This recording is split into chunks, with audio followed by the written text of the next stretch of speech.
All right, so once you have found and sought out your JV partner, in video number 4, this particular video, we're going to talk about what you should do before you actually approach them. All right, and this is very, very important. One thing I'm going to say is that it's a really good thing to build a relationship with your JV partner that you will be approaching, because the less you are an outsider that just contacts the person without establishing any relationship beforehand, the more you are going to actually get them to accept you. Now, like I said, even if you do this and your product is in direct competition with theirs, they're more likely going to say, I'm sorry, I can't do that. Even if they really like you and they really want to, they're probably going to say no. So just keep that in mind. So you have to kind of keep all these things in mind. But majority of the time, if somebody approaches you that you have no idea who they are and they say, hey, can you promote my product? You're going to probably say no, right? It's kind of like a dating relationship if you think about it.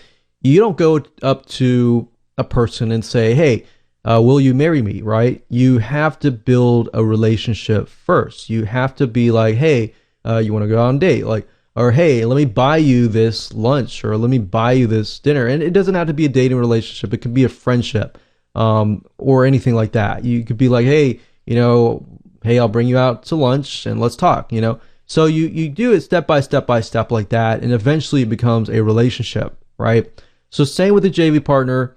And if you're thinking, well, do I really have to do that for every single one if I want to approach like 10?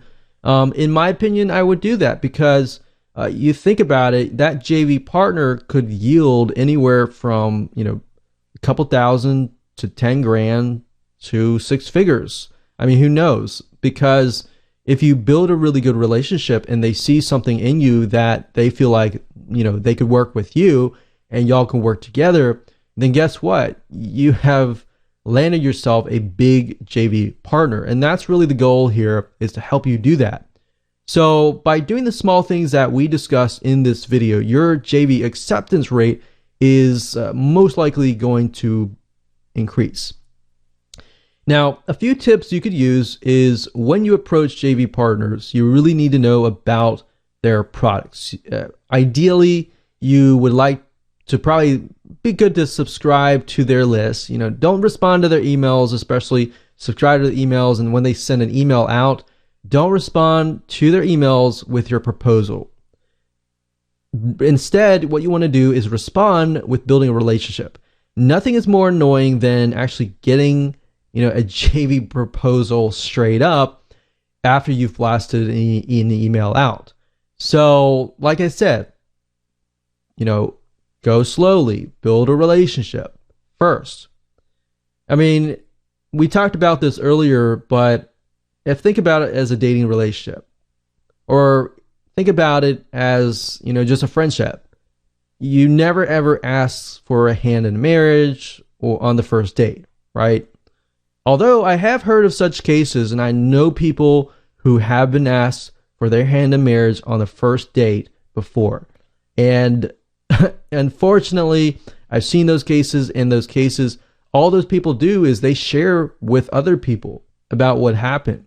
So same with the JV partner, same concept. What ends up happening is if you do that, they actually know other JV partners. They know a lot of people with bigger lists, and they have groups of people that they talk to.